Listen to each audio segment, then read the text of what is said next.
So your background's in computer science, is that correct? I have a background in philosophy and a background in computer science and engineering. Hmm. Yeah. Most of my professional life has been around technology and management, and only very recently I am dedicated exclusively to philosophy. So what was the turning point between bringing you over from computer science over to the realms of this kind of philosophy? I think I was born a philosopher because I've always lived the life of a philosopher, asking myself the big questions, especially from the time I was 12 years old, like you, when my father died, all these philosophical questions started coming up. But it was a repressed side of me because when I was younger, I was more interested in palpable things, things that I could achieve and show working and accomplish. So science and technology were bigger from me. I went to university to a computer engineering school. I had just turned 17, so it was very early. By the time I was 22, I was a graduate and continued down that path. Got my first PhD when I was 26. Congratulations. So I was in computer engineering. Congratulations. Oh, thank you. It's been a long time ago, 2001.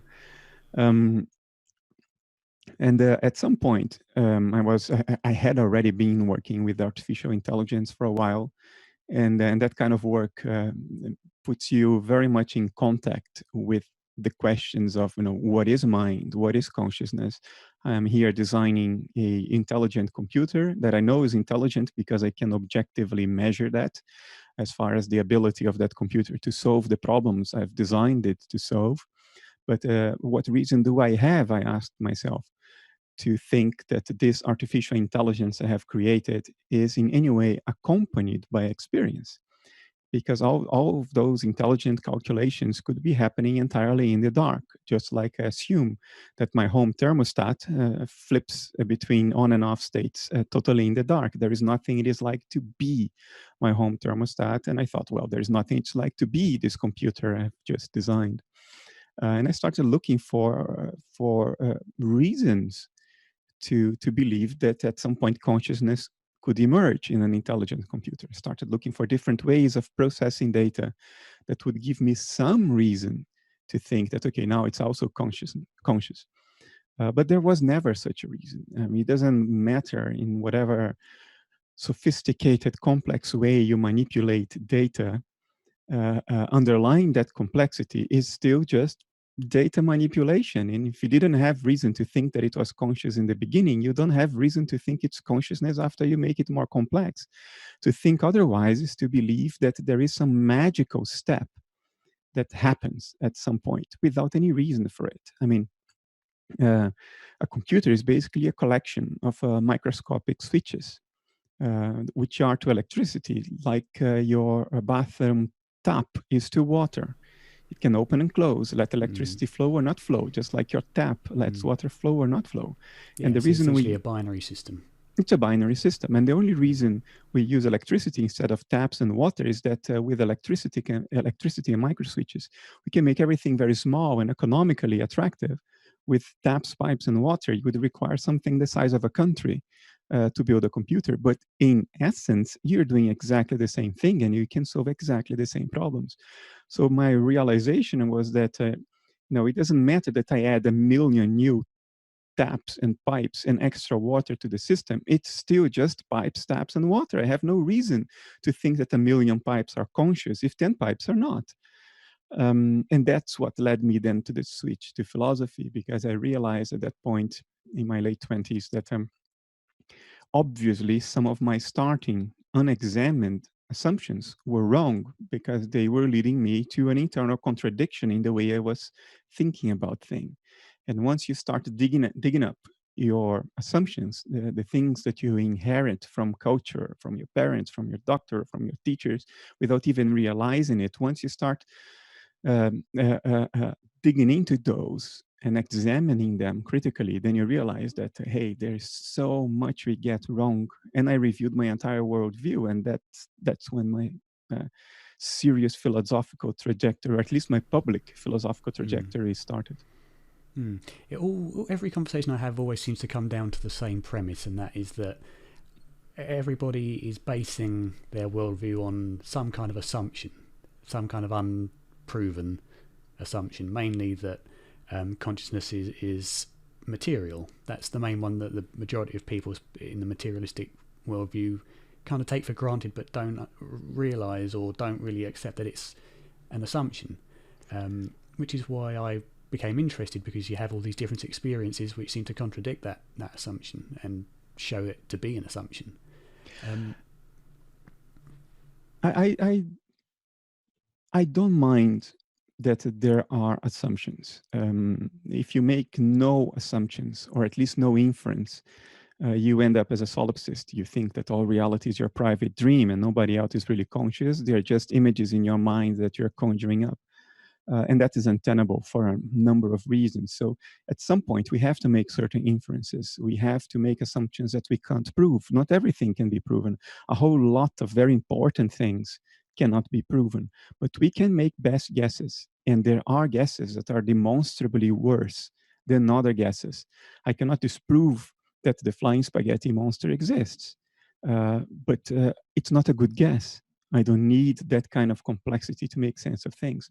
For exactly the same reason, I don't think we need to guess that there is such an accessible entity called matter, fundamentally outside and independent of consciousness, given that all we know to actually exist from direct acquaintance is consciousness.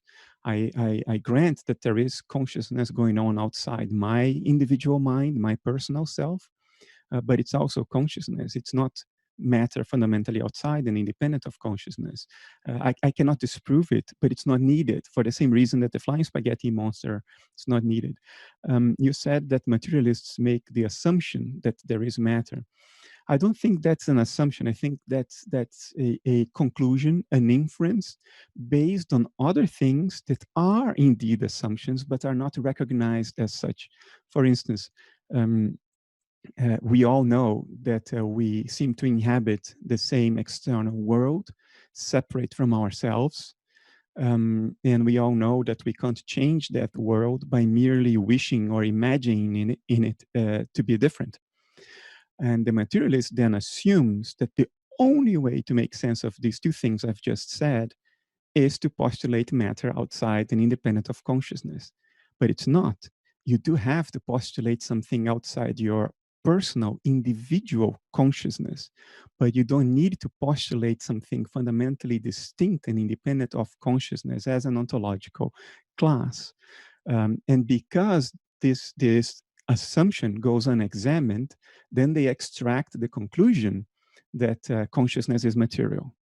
But that's not itself an assumption, it's a conclusion, but it arises from unexamined assumptions, I think. What do you think, being from a computer science background, of the analogy between the human mind and software on a computer?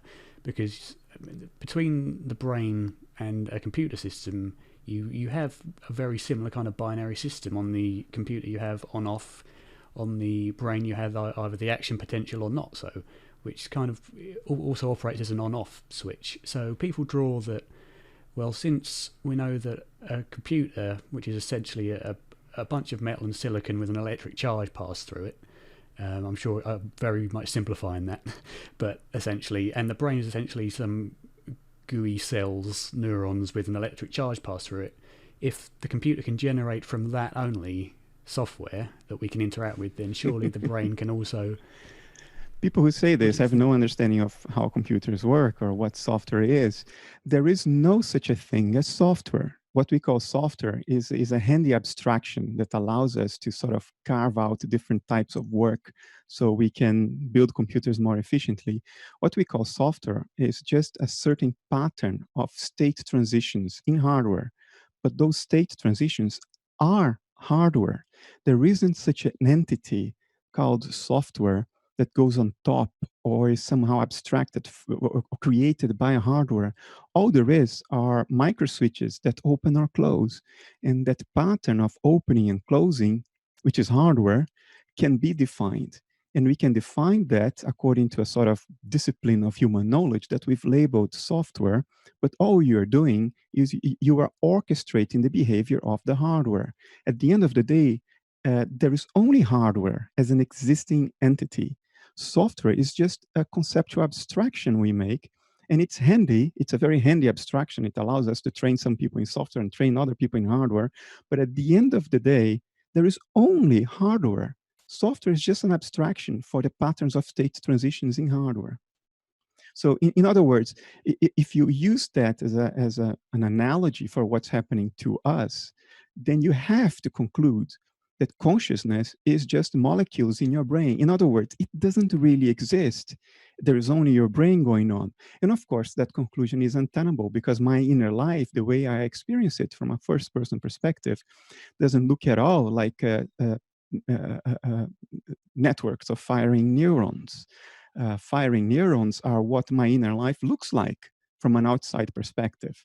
But my inner life, as it's felt from a first person perspective, has nothing to do with firing neurons. So you have to say that my inner life, as I experience it, doesn't really exist because all there really is the hardware, are the firing neurons. I think that's untenable. I mean, it's obviously untenable, but I'm being more conservative in the way I answer this because incredibly, our culture has come to admit as plausible the possibility that consciousness doesn't really exist, which is ridiculous. It's the strangest thing that has ever happened in human thought, as Galen Strawson once said. That's but the yeah, Daniel Dennett opinion, isn't it? Or it was at one point, the Daniel Dennett opinion that consciousness is a... Yeah, Daniel Dennett, he doesn't have a complete ontology. He's a provocateur. A nonsensical provocateur, a very well-articulated nonsensical provocateur. What he says, if you press him, he would say, what I claim, he would say, is that consciousness is not what you think it is. But if he just giving a talk or writing a paper, he would say consciousness is an illusion. In other words, it doesn't really exist because that's how most people understand that.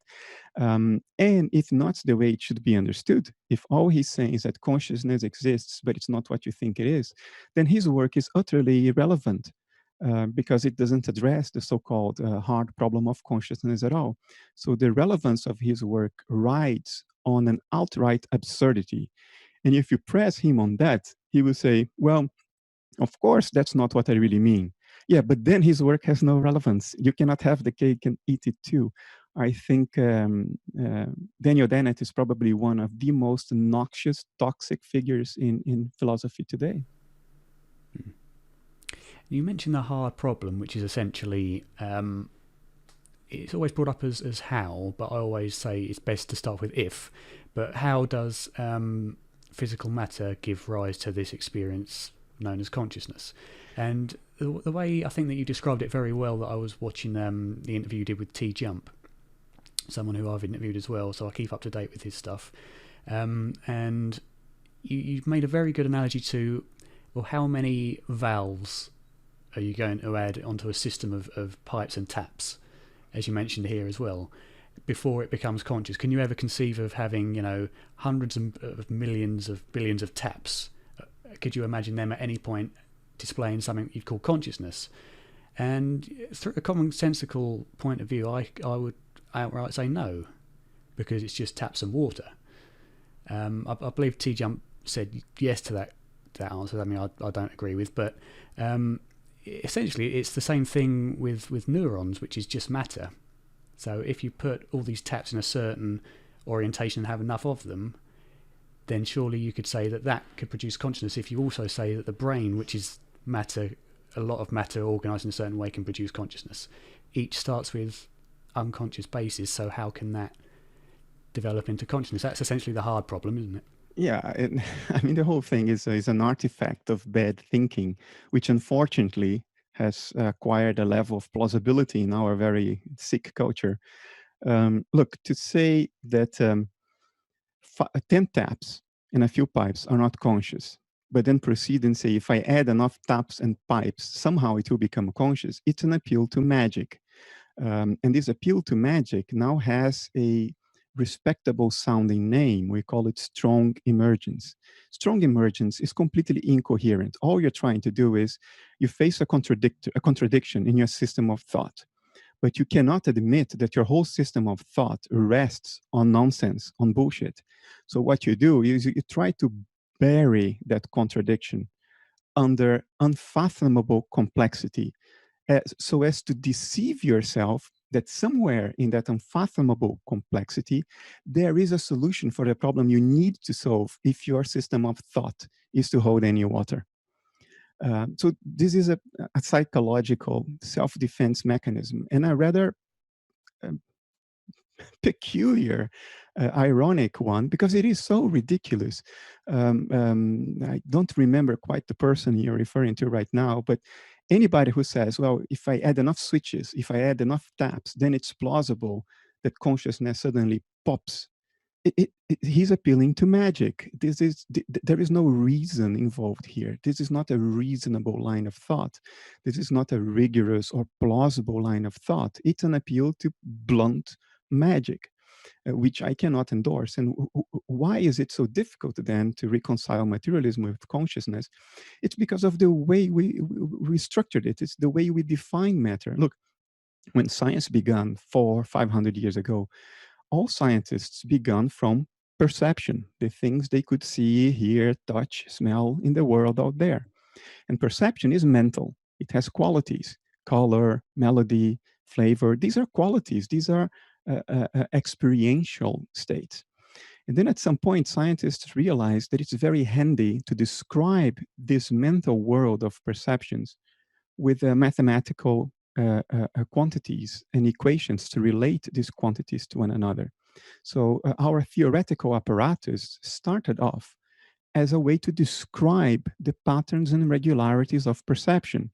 So we could predict how nature, as presented to us mentally on the screen of perception, would behave next and create technology. That was very successful. But at some point, bizarrely, we said, no, wait a moment. What actually exists, what is fundamental and prior, is the descriptions. That's what actually exists. The thing that is described in the first place is secondary. In other words, we replaced the territory with the map. We started from the territory. We realized that building a map is very handy, can allow us to predict where we are going to end up if we walk this way or that way. But at some point we said, no, the map is prior. The map is where it all starts. It's the one thing that really exists. And the territory described by the map, that is secondary. It's an epiphenomenon from the brain. I mean, this is preposterous. It's ridiculous. Now we say that matter, which is exhaustively defined in terms of numbers, mass, charge, momentum, frequency, amplitude, no qualities at all, we say that that is what really exists out there. So we defined it as something that by construction has nothing to do with experience. That's how we've defined matter. And then we've tried to reconstruct experience from that matter, which is defined as having nothing to do with experience.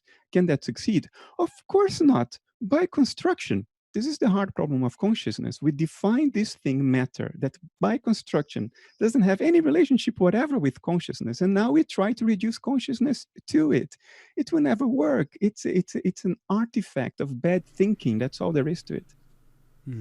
And this kind of leads into the idea of idealism. I've read an article you wrote up, I think it was quite a while ago, in a journal of consciousness. I can't remember the exact title of it. But you gave a brief description of idealism. As a non-philosopher, I'm not 100% up to scratch with it. So if you could kind of give us a brief explanation of what it is and what it intends to do. So I endorse a metaphysics called Analytic Idealism, which combines aspects of subjective idealism and objective idealism. The technical details don't matter. What it says is the following: I acknowledge that there is a world out there within which we all live, in which we cannot change by a mere act of volition. I acknowledge that the world exists.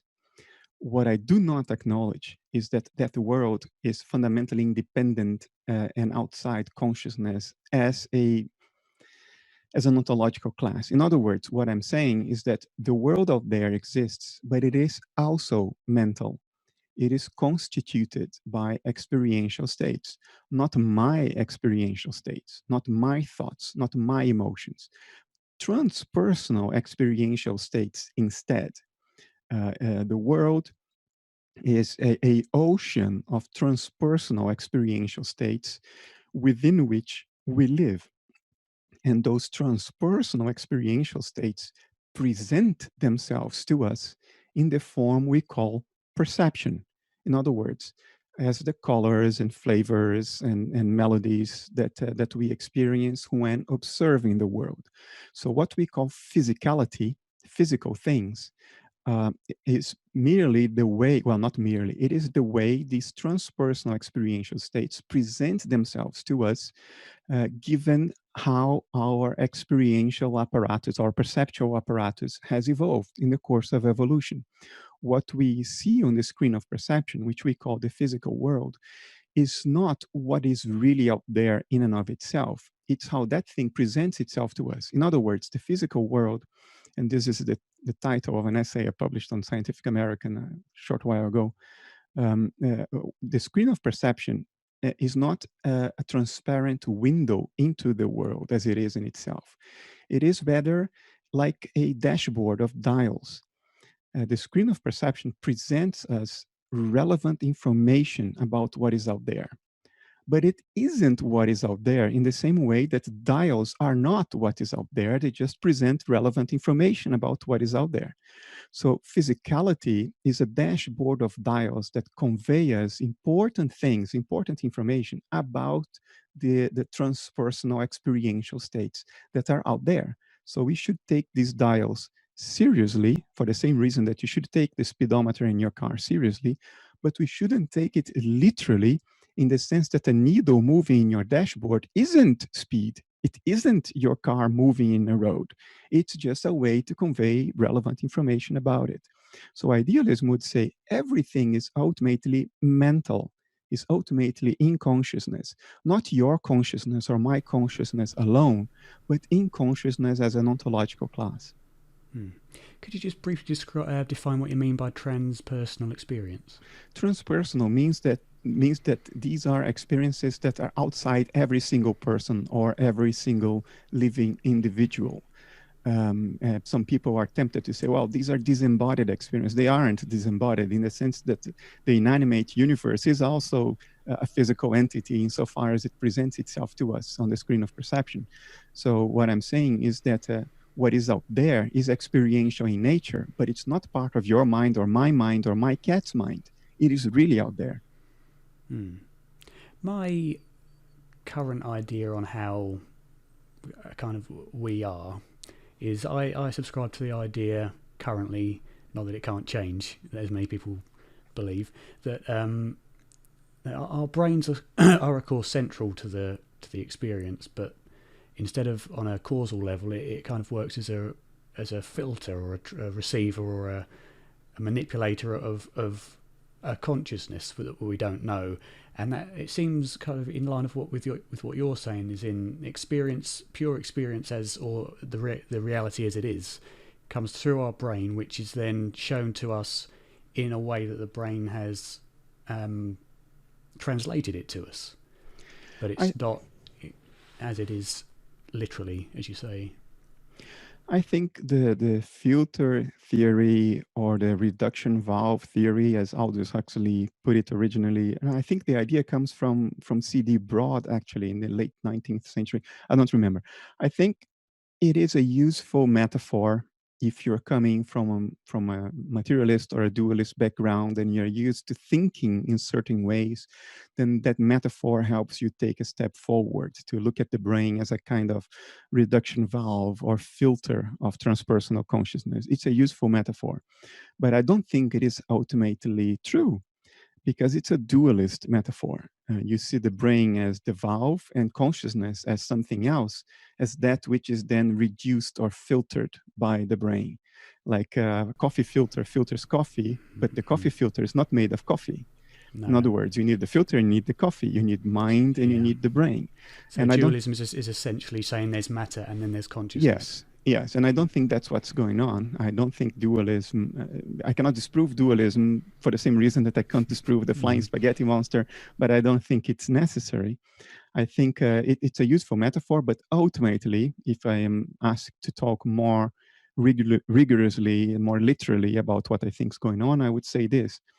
The brain is an image of a certain localization or dissociative process in transpersonal consciousness.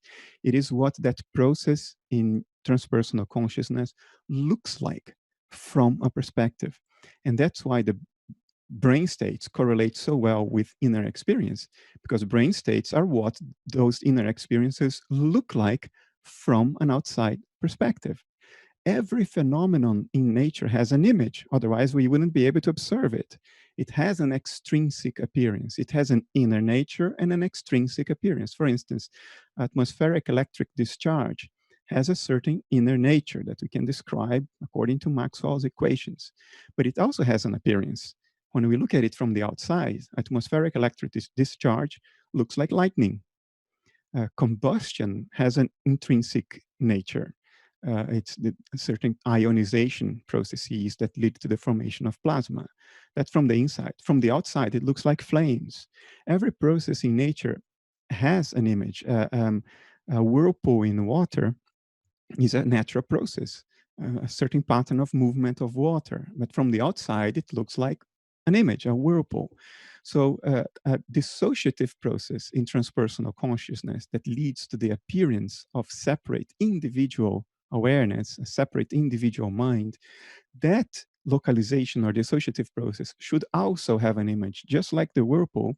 And my contention is it looks like a living body. Biology is what it looks like. What we call biology is what this dissociative process in transpersonal consciousness looks like. And it also is what gives rise to our impression that we are minds separate from the rest. We are individuals separate from everything else that's going on. Just like a psychiatric patient with dissociative identity disorder will also claim that there are separate centers of consciousness within him or her. The illusion is very compelling. We know now that condition really exists since the advent of neuroimaging. The illusion is very compelling, but we know that at the end of the day, there is only that person. There aren't multiple alters in there. It's just an impression, an illusion. I would say the same thing is going on right now. You and I are alters of universal consciousness. And this dissociative process that leads to the formation of alters look like your and my body. And yet all there is going on here are mental processes. You see, you can point at a whirlpool and say, there is a whirlpool. You can even delineate the boundaries of the whirlpool. And you can say the whirlpool starts here and ends there. Yet there is nothing to it but the river or the lake in which it's happening. You can't take the whirlpool out of the river and say, here's the whirlpool, there is the river. The whirlpool is just a pattern of behavior of water. There is only water. There's nothing more to it other than water. For exactly the same reason, I would say you and I, our bodies are just consciousness. They are patterns of behavior in consciousness. We can't lift ourselves out of consciousness like the materialists try to do, for the same reason that you can't lift a whirlpool out of water. And yet I can point at you and say, there you are. I can delineate the boundaries of your body, just like I can delineate the boundaries of a whirlpool. So I think this is the most reasonable, empirically adequate, conceptually clear, and parsimonious option for making sense of reality. Not materialism, definitely not. Materialism is probably the worst option on the table right now. It sounds a lot like the ideas of Rupert Spira, if you know Rupert Spira. I know him. He's a friend. We talk. It's very consistent with that. There is a minor difference in detail if you dig deep enough into this rabbit hole, but it's irrelevant for the discussion we are having now. Yes, it's very consistent with that. Even though Rupert comes at it from a completely different angle, he comes at it from the angle of meditation, introspection, self-inquiry, a subjective angle. And I come at it from the angle of logical reasoning, empirical evidence, a completely different angle. And yet we arrive at the same place. Which is certainly strong evidence that there is something to it. It's at least indicative of that, yeah. It is, yes. Although many people, unfortunately, would seem to deny it as wishful thinking or woo-woo, which is a term I absolutely despise. Especially when you start getting related to Deepak Chopra in a condescending way, which I don't know about Deepak Chopra. He might be a brilliant scientist, but... I have known Deepak for over 6 years now. Before that, I didn't know him, so I can't tell about who he was before or what he did before. I never dug deep into that. But the person I know today is a highly intelligent person, motivated by very legitimate motivations to do what he does. He genuinely wants to help people. He invests his money, and I don't think he will ever tell that publicly, but he invests this money in ways that if everybody knew, people would have a very different idea of Deepak Chopra, I think. He's extraordinarily elaborate, extremely intelligent, does a lot of, he's close to a lot of scientific work, a lot of which he funds. He surrounds himself with very smart, capable people. So I have a whole lot of positive things to say about Deepak, but I do know, of course, I'm not naive. I do know that in the culture at large, he is seen as a representative of a new age woo-woo. Yeah. Yeah. Yeah, and I don't know the reasons for that. I will reserve judgment about that. But the person I have known for over 6 years is not that at all. Mm. And I think it's a shame because, you know, he's clearly, I've seen snippets of his work, but only snippets. And he seems to know what he's talking about, but people seem to attack him over his ideas of quantum physics. And I mean, you always hear that he's this con man who's just after money and peddling woo-woo. That's I hate that term, but that's what you hear. Why do you think that is? Do you think it's just being stuck with I don't know how our culture works at a sociological level. I mean, he wrote a book with Leonard Mlodinov, one of the best known physicists today, who was a collaborator of Stephen Hawking. Leonard has been to several events organized by Deepak, and I know because I was there as well, and Leonard was there across in a chair in front of me. So Michael Shermer is a frequent guest in Deepak Chopra's events.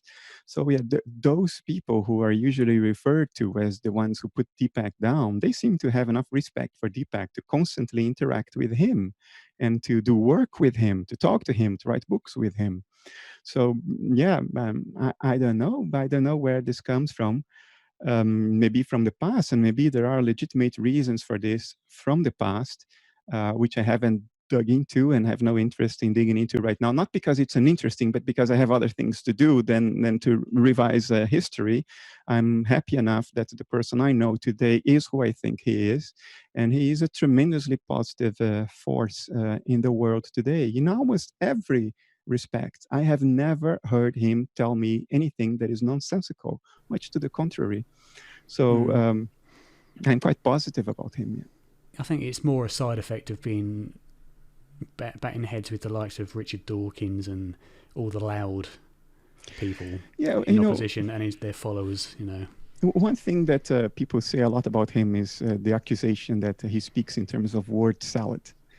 There is even an online bot, I forgot the name, but it's supposed to put words together in a random way, scientific sounding words that are put together in a random way, and they say, this is what Deepak Chopra says. There are two possibilities here. No? One is that indeed he's saying word salad. The other possibility is that his critics don't actually understand what he's saying. They don't have the intuitive grasp to say what Deepak Chopra is trying to hint at. And therefore, to them, it's word salad. But that's because of their own cognitive limitations, not because of Deepak Chopra. And I would dare a guess that a lot of these critics who say, well, Deepak Chopra once spits out word salad, actually, it's their stupidity that prevents them from understanding what he's trying to hint at. Admittedly, he's not rigorous in his use of words.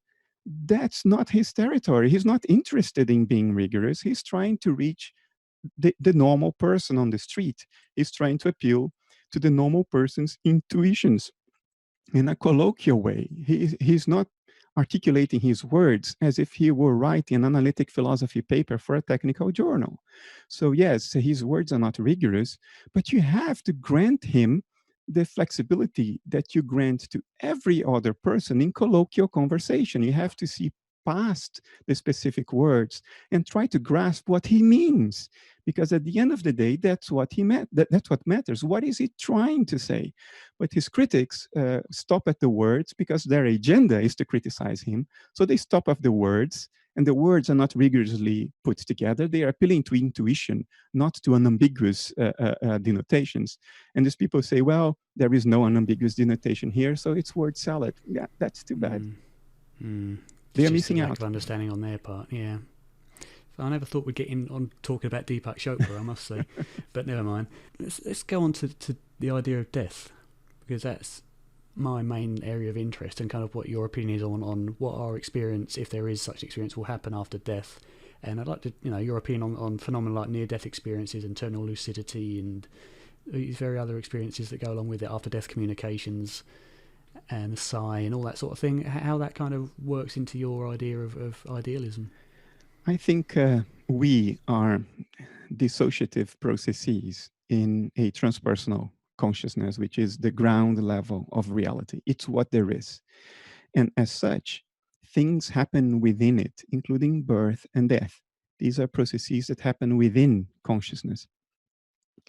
So if our living bodies are the image, the extrinsic appearance, or the representation of a dissociative process in transpersonal consciousness, what is death? The end of the body. It's the end of the dissociation. It's the reintegration of your contents of consciousness into a broader mental context. You can make an analogy with waking up from a dream. When you are in a dream, you are dissociated from the parts of your own mind that conjure up the rest of the dream other than your dream avatar. So if during the dream you think you are a little avatar walking down a street with trees and cars and buildings, you are dissociated from that part of your own mind that is conjuring up the trees, the cars, the buildings, everything around you, because you think of yourself as separate from them. So there is a dissociation going on there, and there is an identification with a subset of your own mind. You think you are the dream avatar. In fact, you are the whole dream. When you wake up, that becomes very clear. You go, oh, I was the whole dream. I know that now. And your avatar is toast. Your avatar is dead, never to be resurrected. But you don't mourn the death of your avatar because you realized you weren't it at any point. You were the thing that was dreaming up the whole shebang all along, and you were just dissociated during the dream. So when you wake up, your dissociation ends, and you realize what was actually going on. So I think, insofar as the body is the image of a dissociative process, death is the image of the end of that dissociation, is the waking up. So what do you think is our experience once we're reintegrated with that trans? I have no idea. No, I have no idea. Beyond speculation, isn't it? Yeah, I don't think it's a perceptual experience to begin with, because I think perception is something that arises with the dissociation. Once a dissociative boundary forms, you only have access to what is beyond that boundary and on the other side of it in the form of perception.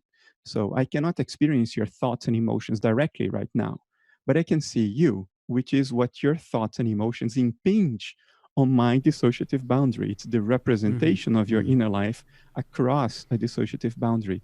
When that dissociative boundary ends, I think perception is gone. You're not going to see the world physically anymore, I think. And I don't even think you exist in the form of a individual agency, at least not in the form of the individual agency you experience right now. You think of yourself as an individual, separate from the rest. I think at least to some extent, that thought will go down the drain. You will still remember it. You will still remember what it was like to be you. But I don't think you will identify with it or operate like a individual agency anymore. So in a sense, I don't think Darren or Bernardo will quote survive death. But I don't think there is any reason at all to be anxious about that. At least not any more reason to be anxious about that than there is reason to be anxious about the death of your dream avatar when you woke up. You're not mourning the death of your dream avatar last night because you saw through the game, but your dream avatar didn't survive your waking up. So I think something analogous would happen here. I think individual agency probably comes to an end, at least to some extent, but I don't think you'll be bothered about that at all, because the thing that survives is really you. It's not what you thought you were when you were alive, but it is really you, and you will know it's, oh shit, it's really me. I think that will be the greatest surprise. I mean, it is the greatest surprise, because since we started talking, hundreds of people have died. Death is a constant. It's all around us. It's natural. It's happening all the time. People are going through that revolving door all the time. And I think their biggest surprise is, oh shit, it's really me. Yeah, and yet it's not Darren. It's not Bernardo. It's not your dream avatar. What do you think then of experiences of people either in a near-death state or who receive an after-death communication from someone they love who's died, even a pet, who say they experience themselves as an individual, or they see their deceased loved ones as individuals? I think if life is what a dissociative state looks like, death is the end of the dissociation. And what does that mean then? That means that the dissociative boundary is gone. So you have access to what was outside, and you have access to that now from a first-person perspective. But what was outside also has access to what was inside you. All of your memories, your personality traits, your feelings, your dispositions, your thoughts, your insights, all of that, which was sort of fenced in your own dissociative boundary while you were alive, that's sort of released once the dissociation ends, because the fence vanishes, and there is now commerce and free traffic between experiential states or mental contents that were before separated. So I think transpersonal consciousness comes to know what you knew, comes to feel what you felt. And that then becomes available in a way that transcends space and time, because it's the end of that dissociation. It becomes available in mind at large. Could that be what people are picking up when they have these extraordinary experiences? Could they be picking up contents of consciousness that once were individual, but now are released in the ocean of mentation that surrounds them? I think that's what's going on. So I think there is validity to at least some of what is being reported. I think there's a lot of stuff that I don't want to talk about, but some of it is valid, but it doesn't necessarily imply that the personal agency of the disease has survived intact. I don't even think it's important at all. For me, it's not even desirable. I hope Bernardo ends his days when I die. So they may be picking up this information that's now accessible from everywhere, and in which before was surrounded by a dissociative boundary, and they then construe that, oh, the disease still exists as a person. Yeah, a person of what age then? You know what I mean? And I think these experiences may be valid in the sense that even during life, the strength of your dissociative state may vary. Your dissociative boundary may become porous or permeable under certain physiological conditions. I think a normal, healthy body and healthy brain function is the image of dissociation.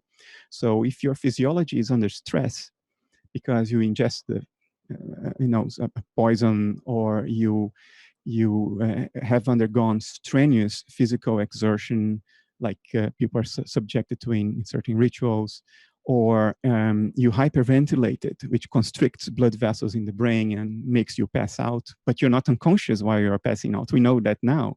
We know that you're hardly ever unconscious, not even when you sleep and you're not dreaming, not even in general anesthesia, not even when you during syncope or when you pass out. We know that scientifically now. So I think what happens is that there is enough physiological stress these people are undergoing, either spontaneously and naturally, or because of certain chemicals, or because of certain physical circumstances, like if you're accelerated in a centrifuge, you may undergo G-lock because there isn't enough blood in your brain, or because your heart stopped. And of course, your physiology will be impacted. And that may be the image of the dissociative boundary being loosened up, because the healthy brain is the image of the perfect dissociative boundary, or as perfect as it gets. So when you put stress on your physiology, that's the image of putting stress on the dissociative process itself and reducing the dissociation. And when the dissociation is reduced, I think these people during life may reach out and have experiences that were in mind at large out there, that they were released before into mind at large, and they pick that up. And then of course they weave a whole narrative around it, a whole mythology about it. But I don't think those mythologies are necessarily implied by the experience, even if the experience is valid. So it sounds as if what that implies is that effectively everybody's life and experience is being kind of, to use the computer analogy, is being saved on a cloud as separate files that people can then go and access and experience from their self. I think it is a reasonable thing to think. Yeah. I think it's reasonable to think that. So you say that we've now found out scientifically that even during general anesthesia and in sleepless, dreamless sleep, we're still conscious. I wasn't aware of that. Can you tell me more about that? So there is very recent research into dream experiences. And we know how to identify dreams now with an MEG or an EEG. There are certain patterns of brain activity that are very directly correlated with dreams. So we can identify that from the outside. And what researchers did with a number of subjects, they hooked them up to EEGs and they let them dream. And then they would suddenly wake them up when they were surely not dreaming, because they could see that on the EEG readings. And they would ask them, were you unconscious? And invariably, people would say they weren't. And then they would report what could be broadly categorized into 3 classes of experience, non-dream related sleep experiences. One is a experience of no self, described in ways very similar to what advanced meditators describe. When you no longer experience an individual self, you experience pure consciousness, but that is an experience. You can even report on it. Other dream or other sleep experiences unrelated to dreams were sleep perceptions. So people could perceive what was going on, but in a non-metacognitive way. And dream thinking. You could even, sleep thinking, non-immersive sleep thinking and sleep perception. A dream is immersive. You think you are in the dream. Sleep thinking is not immersive. You are having thoughts, but you're not immersed in them. So it's not a dream, and it doesn't register as a dream in the EEG. But when you wake up the subject, they will tell you, oh, I was thinking about that, in a completely non-metacognitive way. During the dream, metacognition only kicks in after they wake up and remember the dream. So there are at least 3 classes of sleep experiences that are unrelated to dream, and people seem to be having those experiences all the time. You can attest to this directly in an anecdotal way. If something suddenly wakes you up in the middle of the night in an unexpected way, in the first second or two, you can train yourself to ask yourself the question, was I experiencing something? And invariably, you realize that you were. But if you're not trained to do that, what will happen is that you will not ask yourself that question for the first 10 seconds, and then it's gone. Then you cannot remember it anymore. So a lot of the states that from the outside seem to relate to unconsciousness, syncope, or when you pass out, sleep, drug-induced trances, a lot of these states are known now to entail a rich inner experience, richer than normal. Teenagers worldwide, unfortunately, have discovered that if you partly strangulate yourself, if you partly choke yourself, you can have a kind of psychedelic trip, a rich transpersonal experience. And they do that. And the problem is sometimes it goes wrong and they die. So you would think, a person who has just been strangled or hung or hanged, is unconscious. Well, in fact, they may be tripping out out of this 3D universe. What we can say for sure is that a lot of the times when you come back from those experiences, you no longer remember them. A lot of the times you wake up in the morning and you don't remember experiencing anything during the night, only later on to remember that you had an intense dream. So lack of consciousness is attributable to a lack of memory of consciousness. Many of these states make it very difficult to lay down memory pathways. So you don't remember what you experienced. And that's as far as you can go. You can say, well, I don't remember experiencing anything while I was undergoing surgery. But did you really not experience anything last night? Or when you passed out in I mean, pilots, and there's a famous paper from 1990, studied pilots undergoing G-LOC, G-force-induced loss of consciousness. And they consistently reported rich dreams. I think these are the exact words the researchers used, which then was construed as evidence for materialism. Because, then you can explain near-death experience. Nonsense. It's just that the mechanisms are similar. G-LOC pulls blood out of the brain, but you still had rich dreams. In an NDE, your heart stopped beating, so blood flows out of your brain, and you have a transcendent experience. I know that the pilot training was used widely as an explanation for out-of-body experiences. Specifically, veridical out-of-body experiences were challenged because they said, well, we know that G-LOC can give these people out-of-body experiences, so that's what's going on when people are, even when they're reporting things in other rooms. It's bad thinking. It's very bad thinking. It's ironically so, because you see, you also have to explain how a pilot undergoing G-LOC, in which blood is drained out of the brain and therefore brain metabolism grinds to almost a complete halt, how those pilots could be reporting rich dreams. That's the big elephant in the room. How do you make sense of that? That's evidence for the complete opposite of materialism. Of course. It's just half-brained people who are not, how to say, I'm tempted to say intelligent enough to to evaluate the situation. I'll say that. Wise enough. No, I'll stick to intelligent. We're not intelligent enough to evaluate the evidence, who come at these half-baked conclusions and still beat their chests as if they were, at the apex of reason. The whole thing is very ironic, almost pathetic. That's kind of the Dunning-Kruger effect, isn't it? Explain. This is a pervasive effect. Yes. It's one that's very widely misused as well. I see people planting the Dunning-Kruger on everybody else, and they've clearly not understood what the Dunning-Kruger effect actually is. It's the same with ad hominem.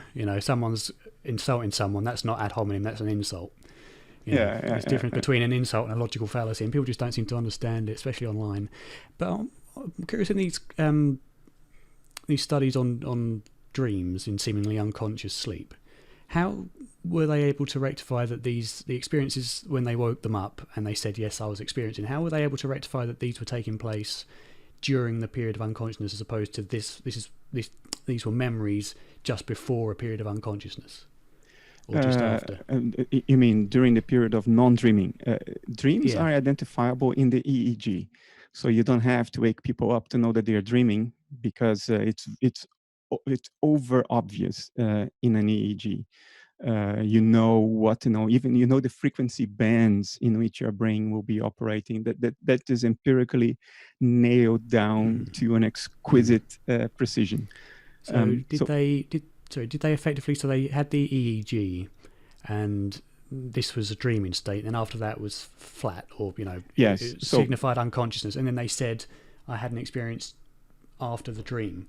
So how were they able to know then that, for example, that experience wasn't as the dream state was ramping down as opposed to being flat? Okay, the whole study design is that they would wake people up in moments when they knew that they were not dreaming, and at least a while after the last indication of dreaming states. And then they would wake people up and immediately ask them, what were you experiencing just before you woke up? And they would then report these other three categories of sleep experience. Now, look, you can drill this down to a point where you will conclude that no subjective report is ever reliable. And then you can throw this study away. But if you do that, you have to throw away every single study that relies on subjective reports. So in other words, you have to throw away more than half of neuroscience. I don't think we are prepared to do that. So you have to grant validity to what people are telling you. The moment they are waking up, they tell you, well, I was just having this thought just now, just before you woke me up. if you may say, well, that's not reliable. Yeah, but then you have to throw away everything that is in any way related to subjective reports. Good luck doing that. I mean, the only thing I think is if people are unconscious, then, you know, if you wake them up and they say, I was thinking this thought just before you woke me up, if they were truly unconscious, then that time wouldn't register, so it would seem as if it was straight away, even if there was an hour of unconsciousness after. The whole point is that they report that they were not unconscious, because otherwise you could say, the moment you woke them up, okay, now tell me what were you experienced just before I woke you up, and they say, oh, I have no idea. But that's not how people react, and they will consistently tell you, oh, I was having a thought. It may evade them very quickly. Within seconds, they may no longer remember. But these people were woken up dozens of times a night. So you are consistently waking them up in moments when you know they're not dreaming. Now, yeah, you can throw this away, but who guarantees you that you were not born 10 seconds ago with the memories of having lived your whole life? Yeah. You can bring skepticism to a point where you have to throw away everything. So I think it's unreasonable to throw away this evidence, especially because it's so consistent with everything else we are seeing. We know people are not unconscious when they undergo G-lock. We know people are not unconscious when they are sleeping but not dreaming. We know people are not unconscious, at least in a large number, 18% of cases of cardiac arrest, as Pim van Lommel's study here in the Netherlands attests. I would suggest that the other 82% simply don't remember. But Pim doesn't agree with that, so I don't want to misrepresent his study here. We know that when you think other people passed out because they hyperventilated or because they were strangulated, you would think they are unconscious. Now we know that that's not the case. So much so that teenagers are dying by accident trying to induce these transcendent trips, extremely rich, intense experiences by partly strangulating themselves. The whole thing is consistent. We know that psychedelics only reduce brain activity. They don't increase brain activity anywhere. Every single psychedelic already studied. Yeah, but your experiential richness explodes during a psychedelic trip. It's beyond anything you can even conceive of if you have never had a psychedelic experience. But your brain goes to sleep. So we know that there is this consistency between what seem to be states of unconsciousness from the outside, which are also accompanied by a quick lack of memory afterwards. You can't build your memory pathways very, very, very well. So you forget those experiences, but we know that in fact, most likely you have had very intense experiences and you can report on them if you're prompted to do so very quickly before you forget them.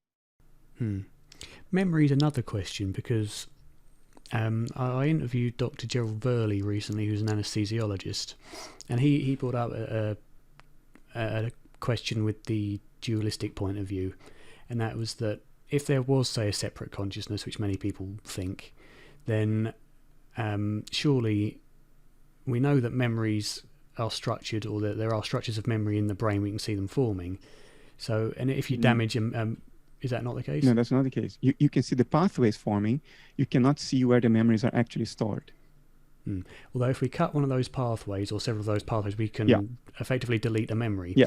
So his point was, well, then how can that be if these memories are stored, as you say, maybe in a cloud or in transhuman consciousness? That was his kind of but he's argument. thinking in dualistic terms, and he's thinking in terms of mental memory and brain, and material brain. And I don't like to think in this way. I think the brain is the image of a certain type of process in transpersonal consciousness, a dissociative process. There have been many claims made, even in scientific publications over the last few years, that they found where memory is stored. And they have been invariably nonsensical. I have even written about the nonsense that is claimed there. What people have found out consistently is that when you remember an event, the same circuits light up in your brain as when you are actually having the original event.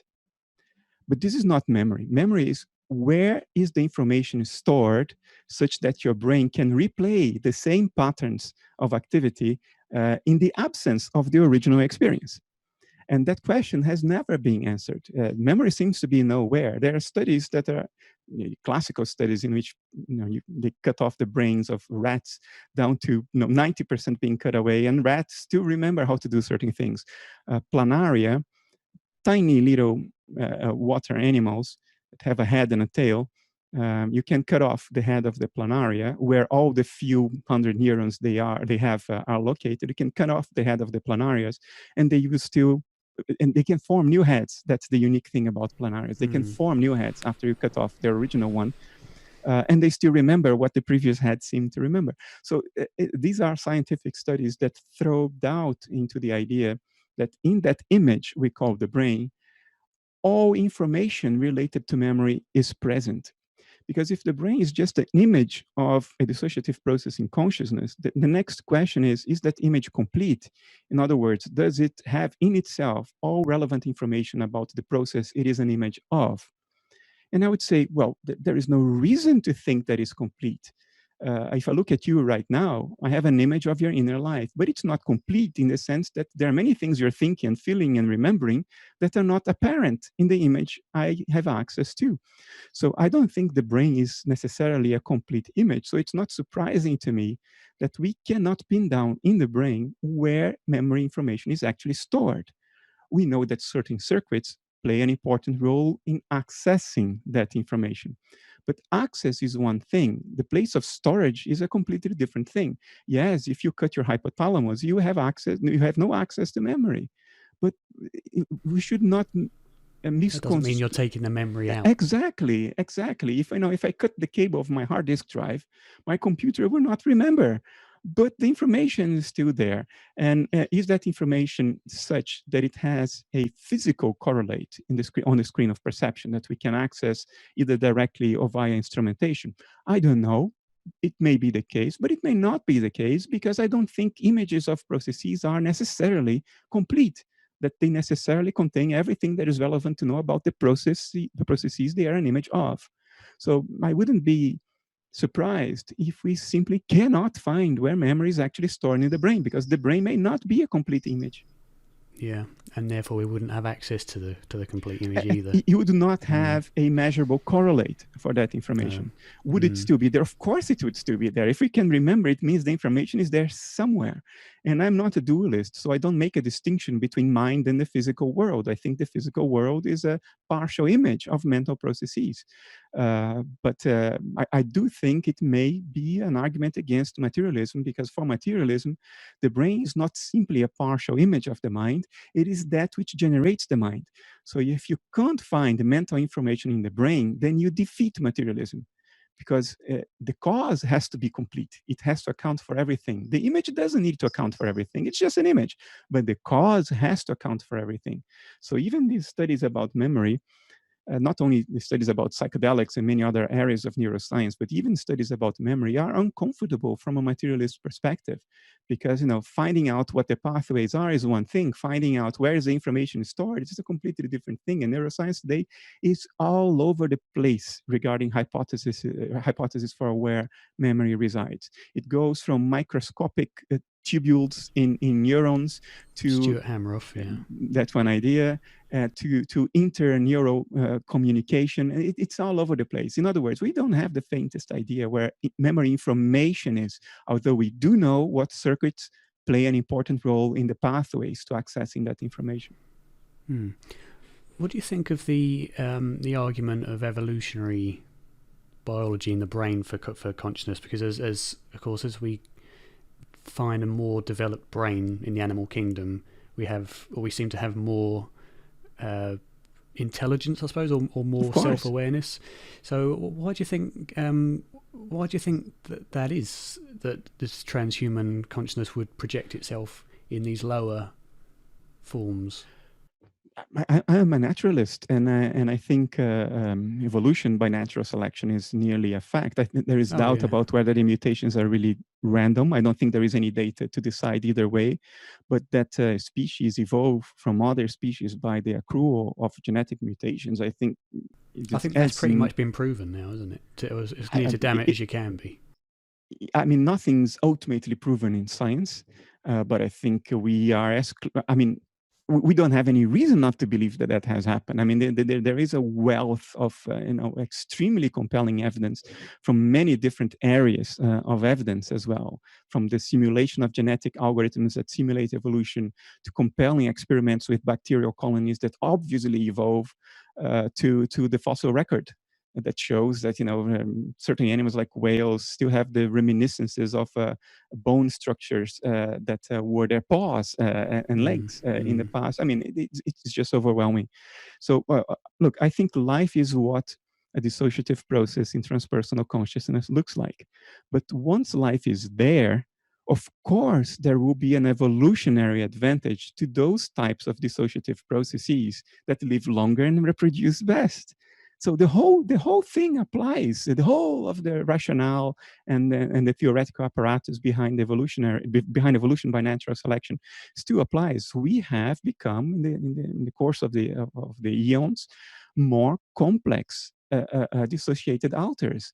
The mentation within the boundaries of our dissociation has become more capable. We have evolved metacognitive abilities. We are capable not only of experiencing things, we are capable of knowing that we experience things, and capable of knowing that we know that we experience things. I mean, this is amazing, and I have very little doubt that we have achieved this thanks to the natural prescience of selection. Alters that developed metacognition could plan, could organize their activities prospectively, could study causal relationships retrospectively, and that has had tremendous survival advantages. So we are alters more capable of surviving and reproducing than those who didn't develop these skills. So I don't think transpersonal consciousness is metacognitive. I think it is instinctive. I think it's a very basic form of awareness, very rich, maybe intelligent in a spontaneous way, but I don't think it has the higher level cognitive skills that we have evolved over the course of 3.5 billion years of selective pressures in this little planetary ecosystem where we live. Moving on to something you mentioned, which is very interesting when I found out, is that the experiences that we have on hallucinogenic drugs, and the mystical experiences we have actually correlate to less brain activity. And a common comparison to that is, do you know of the phenomenon of terminal lucidity? Or it's called... Yeah, it's called paradoxical lucidity now, apparently. Yeah. Which is, of course, that as the brain seems to be dying, right towards the end, people will suddenly become lucid and talkative after a period, especially in Alzheimer's, of being completely out of it, effectively. Can't remember anything, can't talk. Suddenly they can before death. People say that this is evidence that consciousness is separating from the body in a dualistic point of view. Other people, such as Gerald Verley, who I interviewed recently about it, said it's due to pH changes or other physiological issues that go on alongside brain damage. What do you think is going on there? How can that be possible? If you're a materialist, I mean, pH changes. What you have to make sense of is how information that is supposed to be lost under a materialist perspective, because you're left with 25% of the brain, advanced states of dementia and other conditions, other physiological conditions. That information is supposed to be gone, to have become entropic, so to say. It is somewhere in the universe. Information is never lost, but it can't be recovered because it becomes noises in a much broader context of information in which there are all kinds of chaotic or chaotic processes happening. So you can't discern that information anymore. And yet, despite all that physical damage, people somehow suddenly have access to that information. So I think for a materialist, this is very hard to make sense of and talk about pH. Come on, it's like refusing to see the elephant in the room. You're explaining the periphery of the issue, but you're not explaining the actual issue. I think what might be happening is that you come to a point where your dissociative boundary is now where the physiological stress and damage is now so profound that it is not only impacting your regular cognitive skills, it's now impacting the ability of the dissociative boundary itself to sustain itself. And then you can go beyond your dissociative boundary and fish out contents of consciousness that have leaked out, but that are still around, to use a spatial metaphor. And you suddenly access them again because your very dissociation now has come to a point where it's about to collapse completely. And that complete collapse is death. I think death is what the end of the dissociation looks like. So I don't think it's unreasonable then to expect that when you are very close to that complete collapse of the dissociative boundary, that dissociative boundary starts collapsing more or less slowly. So you see what's behind the wall, so to say. Things that you could no longer access because of that cognitive damage within your alter, but which now are released just a little bit beyond your alter, that you can fish them out once the dissociative boundary weakens to the point of being about to collapse. It's not very surprising, I think. But for a materialist, it's untenable. So you could almost say that the damaged brain is kind of giving way to more access to the fundamental consciousness. Yes, I think the nature of life, because of evolutionary reasons as well, is to try to preserve itself at all costs. And that's the nature of mind, because life is a dissociative configuration of mind, in my view. So it makes sense that because of evolution, that dissociation, that form, that way of thinking, that way of experiencing yourself and the world will try to maintain itself at any cost for as long as it possibly can. So all energy, to use a metaphor, will go into preserving that dissociative boundary, whatever the price may be. And the price may be that you lose all of your other cognitive skills, but you still maintain a separation.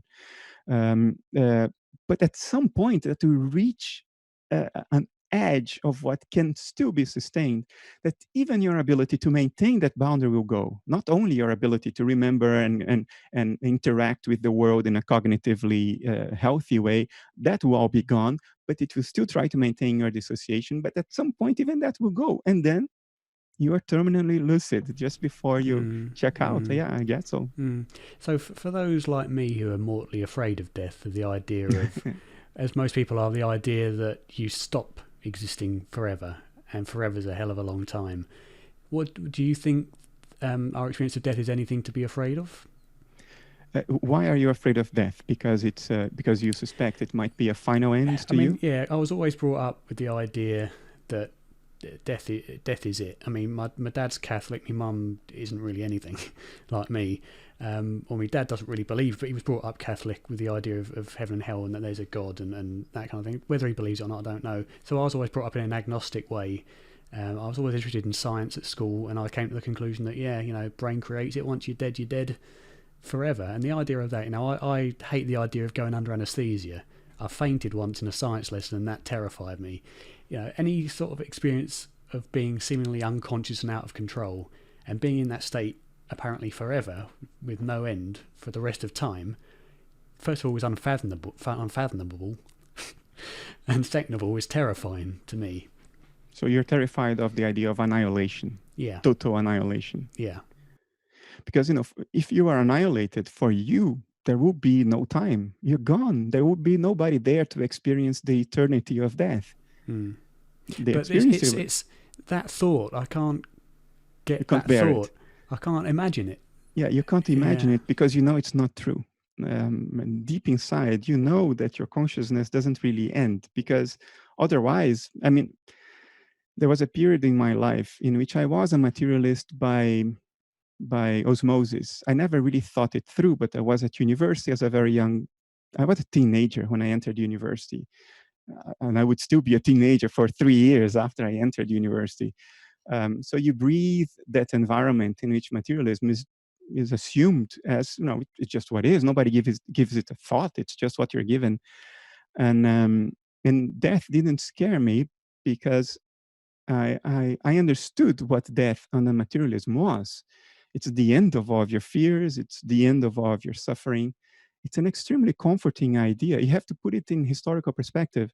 For most of our history as a species, our greatest anxiety in life was the experiential state after bodily death. Heaven or hell. People have been in the grip of that fear for 1700 years, maybe 1800 years of Christianity. And before that, that idea also had a grip, but in another form, not the Christian form. But throughout our history as a species, the fear of the experiences after death were the greatest anxiety in life. And then at some point in the 19th century, hey, that was off the table. You didn't need to worry anymore because there would be no fear, there would be no suffering, there would be no pain. All of your problems were guaranteed, whether you liked it or not, to come to an end at some point. Guaranteed. We take that comfort for granted now, but materialism is extraordinarily comforting. And when I was that teenager, I experienced it as comforting. My grandfather was still alive, but he was very old. And I thought, well, when I get to his age, I will not be afraid because there is literally nothing to be afraid of. The thing that is supposed to be afraid won't be there anymore. The space where the fear and the suffering and the pain could exist won't be there anymore. Today, I'm afraid of death because today, I'm not going to say I believe, I know that my consciousness doesn't come to an end. But I know its configuration will drastically change. The configuration whose image is my body will not be there because if the image is not there, I have very good reasons to think that the configuration that my body is an image of won't be there either. And I don't know what the experiential state will be after that. I have no direct acquaintance with it. I don't remember it if I ever experienced it before. So yes, I'm afraid because it's an unknown. For me, the biggest anxiety in the history of humanity is back since I was about 30 something. That anxiety is back. But your anxiety has a different reason. You're afraid of annihilation. You are not really afraid of it because what you're afraid of is that eternity of nothingness, as if you were going to experience it. So deep inside, you take it for granted that there will be an experiencer experiencing the eternity of nothingness and darkness and a void. That's what you're afraid of. Because you know the experiencer is going nowhere. Where is it going to go? It's the one thing that exists. It's the thing where all nature unfolds. Where is it going to go? There's nowhere to go. Even though your configuration, your individual configuration almost certainly comes to an end. How do you deal with that? I don't know. I can only tell you that my fear is very different from yours. There is one thing that you said. You said I'm afraid of annihilation. I'm afraid of the eternity of nothingness and of the lack of control. That second thing I think is very legitimate. You can be very afraid of lack of control because I don't think we are in control of shit. We as individual beings don't even really exist. So how could we be in control of anything? Our personal consciousness is like a little boat on top of an ocean during a storm. We may think that we are guiding the direction of that boat with two little paddles, but what is really guiding the direction of that boat is the wind, the currents, the waves, things that we have no control of. And in life, we develop a kind of illusion of control, especially in your early 30s. When you have a job, you have a relationship, and you have a house with a mortgage, but you feel like, okay, I arrived. I got there. Maybe when you're 40, you say, I got there. And then you start realizing that you're not in control at all, that you can get cancer anytime, that your partner may leave you, that your country may go into civil war, as the US is very close to right now. You are not in control of anything. A comet may fall from the sky tomorrow, right on top of your house. Look at this COVID situation. Look at the COVID situation. So that is a fear that I think is valid to reconcile and make peace with. And for me, at least, the way to make peace of it is to accept the reality that you are never in control. Not ever. Nobody. Ever. Under any circumstances. We don't even exist as individual agencies, let alone be in control. And it's to almost reconcile. it's almost as Shakespeare says, isn't it? We're all actors in a play that's going on. Exactly. So yeah, making peace with that, I think, is a valid objective for the process of maturation, of becoming more mature. If we don't get a grip on that explicitly, as Jung said, it will guide our lives beyond our awareness, and we will call it fate. because that fear will manifest itself in unexamined ways in every aspect of your life. In other words, you would turn your life into a desperate attempt to wrestle control, which is a futile attempt. You will never be in control.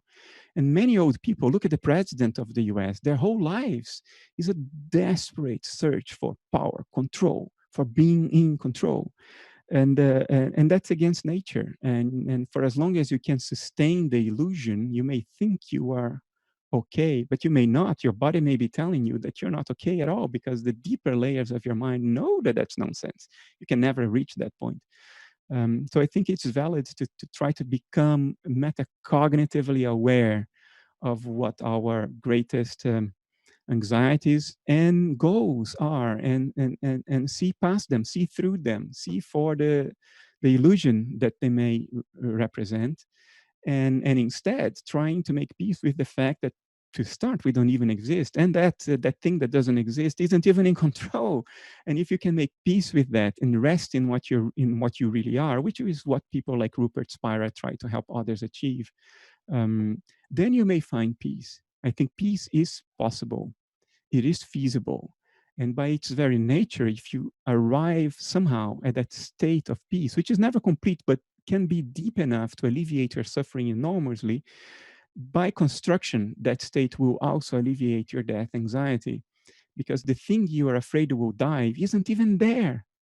It is not there to die, if you know what I mean.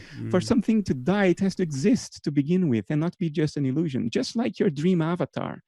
It doesn't die when you wake up because it wasn't there to begin with. That, I think, is the only reasonable path, the only reasonable ticket out of the anxiety hell. Yeah, it seems the only anxiety you could have at that point would be, what will my experience be when I wake up from this illusion? Yeah, that's my anxiety. Although I'd say that, you know, the evidence that we've seen now from many people's experiences and studies done says that it's not a horrific experience. It's actually a very nice experience. The evidence seems to suggest that, yeah. Although the evidence is not 100% in that direction. No. I think we take to the experience what we have in ourselves. Certain things that we bring within us without being aware of it may show themselves at that point, because when the dissociative boundaries end, we have layers of dissociative boundaries even in life. You are dissociated from certain aspects of yourself that you don't want to recognize. That psychologists call it the shadow. Aspects of ourselves that we only recognize in others. Usually they are the things that we hate in other people, and we blame the others for being like that or for acting like that. Those are actually reflections of what we have in ourselves, but we reject. We don't want to admit to ourselves that we have that in us. And while we are alive, we can maintain these dissociative boundaries. We can repress things, we can push things down. I think evidence from anecdotal evidence from NDEs and psychedelic trips suggests that when the dissociative boundaries are lowered, we lose our ability to keep those things at bay, and they come and reveal themselves to us. Psychonauts call it, that's the traditional bad trip. When your fears and the things you hate about ourselves just present themselves to you and say, hey, look, I'm here. We know from experience, and in this case, I'm not even going to say anecdotal because I know that from personal experience, and I cannot deny by personal experience. The more you resist those, when you are in that vulnerable state of not being able physiologically to sustain the dissociative boundaries, the more you reject them, the stronger they get. The energy of rejection goes straight into them. It's like you're pumping gasoline into that fire. That's the energy of rejection. That's how it will manifest itself. On the other hand, if you somehow muster the presence of awareness to say, it is okay, let it be what it may, I accept this too, and you don't resist and you open yourself up to your worst nightmare, it fizzles out. It loses with its that energy. Acknowledgement, yeah, that acknowledgement of, I'm not going to fight this. Do your worst. I accept it. That surrender to it drains the energy away from it. I don't have a better image than to say it fizzles out. It almost literally, not literally, but almost literally fizzles out. That's how you experience it. I can put images to it. These are not my images, but somebody who had this experience in my presence. This person said, it's like I was walking down a corridor with these gargoyles lining the corridor from both sides, very, very threatening and coming towards me. And I was very afraid. And then at some point I just thought, oh, let it go. Let it be what it will be, what it will be. And they just sort of dissolved out of existence, like a PowerPoint animation, if you know what I mean. They are gone. So I think that's the best thing to do, not to try to remain in control. That will backfire. But in the process of death, if you resist that, like somebody may resist psychedelic ego dissolution experience during a psychedelic trip, if you resist that, you give energy to that shadow side of yourself. And I think it's very reasonable to expect that some people, maybe many people, can have a horrific death experience, even already on the other side. Which they would then call hell. Well, you know, Swedenborg, who was a scientist, a philosopher, and a religious man from the 18th century, he described hell because that was the language he had. He had a number of visionary experiences, and he described heaven and hell. He wrote a book called Heaven and Hell, an extremely interesting book. And there he describes hell as, he says, it's not at all what Christians think it is. People who are in hell are there by choice, because that's what they can relate to. In other words, what he's saying is that you bring hell within you. And death is a process in which your ability to exert control over aspects of you that are undesirable to you, that ability reduces or maybe extinguishes, and you will confront yourself. And if you're bringing that with you, you will confront that. And if you resist that confrontation, then it will be hell. I think that's the most hopeful message here is Swedenborg's, when he says in the beginning of the book, and then he ignores it. He says, heaven and hell are aspects of our interior, of our inside. He says that quite literally, and then he proceeds to describe heaven and hell as if they were, physical environments out there, because that was the language of his time. But it's very interesting what he says. He at some point he says, some people jump headfirst into hell. That's the imagery he used. I think the other important thing is, though, that it's never kind of an eternal experience of hell. It's often, it develops as people, as you say, become aware and become acknowledgeable of these experiences. They can leave that behind. It's not an experience that lasts forever, which is what many people today understand the word eternity to mean. But eternity doesn't mean this at all. Originally, it has come to mean it lasts forever if it is eternal. But eternity simply means outside space and time, outside time. The eternal is that which is outside time. And then even the idea of how long does it last makes no sense, because it's not in time. But we don't have any conceptual or linguistic tool set to talk about this at all, or even to think about it. We can only think in spatial temporal terms. But eternity was a symbol. It pointed to something that is outside time. And from that perspective, that experience may be eternal, but it doesn't last forever.